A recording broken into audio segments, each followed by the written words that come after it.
আমি শাসক হতে আসি নাই, আমি সেবক হতে এসেছি। ইনশাআল্লাহ কথা দিয়ে যাচ্ছি, আজকে যেভাবে দোকানে দোকানে পাইছেন না, এভাবে আপনারা চাষ চলে আমাকে পাবেন। যদি মানে আপনার ঘরে যদি জবাবদিহিতা না থাকে, আপনার মেয়েটাও বেপরদা হয়ে যাবে। কি বলেন, ঠিক না বলেন? আরে আপনার এই দোকানে, আপনার এই দোকানের ভিতরে যিনি ব্যবসা করতেছেন, এই দোকানটা যদি আপনি ফেলে দিয়ে দোকান খুলে চলে যান, দেখবেন ওই জায়গাতে চুর ডুববে, ডাকাত ডুববে। ঠিক না বেঠি? তাইলে ওইখানে পাহারাদার লাগবে, জবাবদিহিতা লাগবে।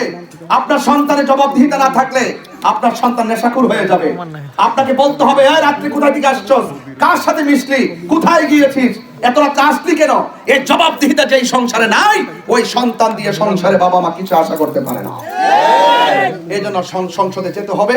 আমি এখানে যতই বড় বড় লেকচার করি, দেশে কিন্তু আইন পাস হবে না, হবে? কিন্তু পার্লামেন্টে যখন যাব, যদি আল্লাহ কবুল করে পার্লামেন্টে যাওয়ার পরে একজন লোক যদি একটা আইনের বিপরীতে বলে, আমি সেখানে আইনটা প্রণয়নের জন্য কথা বলতে পারবো, এটা রাষ্ট্রীয়ভাবে অ্যাকসেপ্ট হবে। এই জন্য উলামায়ে কেরাম যদি ওখানে উপস্থিত থাকতে পারে, তাহলে যে কোনো ইসলামী নিয়ম নীতি আছে, রাসূলুল্লাহর বিরুদ্ধে কেউ কথা বললে, বিভিন্ন ধরনের কোরআন সুন্নাহর বিরুদ্ধে কথা বললে, ধর্মীয় মূল্যবোধের বিরুদ্ধে আঘাত করে কথা বললে, আমরা সেখানে প্রতিবাদের দুর্গ করে তুলতে পারবো, রাষ্ট্রীয় আইন গ্রহণ করতে পারবো। কথা বলেন ঠিক কিনা? কথা একটু লম্বাই করে ফেলেছি, কারণ আজকে যেখানে আমার প্রতীক দিয়েছি গতকাল, আজকে আমি এই ইউনিয়নের ভিতরে এসে এখানে মাইক ধরলাম, আর এখানে মাইক ধরলাম না, চামতলিতে মাইক ধরলাম, আবার হিমালয়তে মাইক ধরলাম, আবার এখানে এসে মাইক ধরলাম, কালেঙ্গাতে এসে মাইক ধরলাম। আজকেই আমি মাইকের মাধ্যমে প্রচারণা শুরু করছি আপনাদের ইউনিয়ন দিয়ে, আপনাদের এলাকা দিয়ে। ইনশাআল্লাহ কথা দিয়ে যাচ্ছি, আজকে যেভাবে দোকানে দোকানে পাইছেন না, এভাবে আপনারা চাষ চলে আমাকে পাবেন, যদি মালিক আমার দয়া করে। আপনি আমাকে ভয় পাবেন না, আমি শাসক হতে আসি নাই, আমি সেবক হতে এসেছি। দিতে আসি নাই, দিতে এসেছি। শুধুমাত্র আপনারা আমাকে দোয়া করবেন।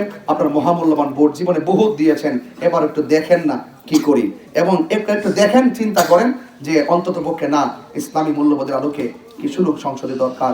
আপনারা চেষ্টা করবেন, দোয়া করবেন, ভালো থাকবেন এবং মেহনতি মানুষের পাশে থাকবেন। বিশেষ করে চা শ্রমিক যারা রয়েছেন, তাদের কষ্টের কথা শুনতে শুনতে কান বাড়ি হয়ে গেছে। যদি আল্লাহ পাক আমাকে দয়া করে আর তাদের মুখে হাসি ফোটাতে পারি, তখন হৃদয়টা অনেক আলোকিত হবে, এই প্রত্যাশা করি।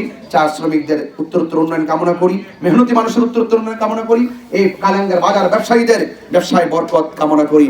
সবাই ভালো থাকুন। জয় হোক মানবতার, জয় হোক মোমবাতি প্রতীকের, জয় হোক মেহনতি মানুষের। ভালো থাকুন কালিঙ্গাবাসী। আবার দেখা হবে, হয়তো অ্যাভেলেবল ভাবে। কতটুকু এই নির্বাচন আগে সময় দিতে পারবো জানি না, কথাগুলো আমানত দিয়ে গেলাম। আপনারা প্রতিদান দেওয়ার চেষ্টা করবেন, মোমবাতি প্রতীকে ভোট দিবেন। মা বোনদেরকে আমার সালাম দিবেন, মা বোনদেরকে বলবেন তিনি যেন ওনারা যেন আমার জন্য আমাদের মুসল্লায় বসে দোয়া করে এবং মোমবাতিতে ভোট দেয়। আসসালামু আলাইকুম ওয়া রাহমাতুল্লাহি ওয়া বারাকাতুহু।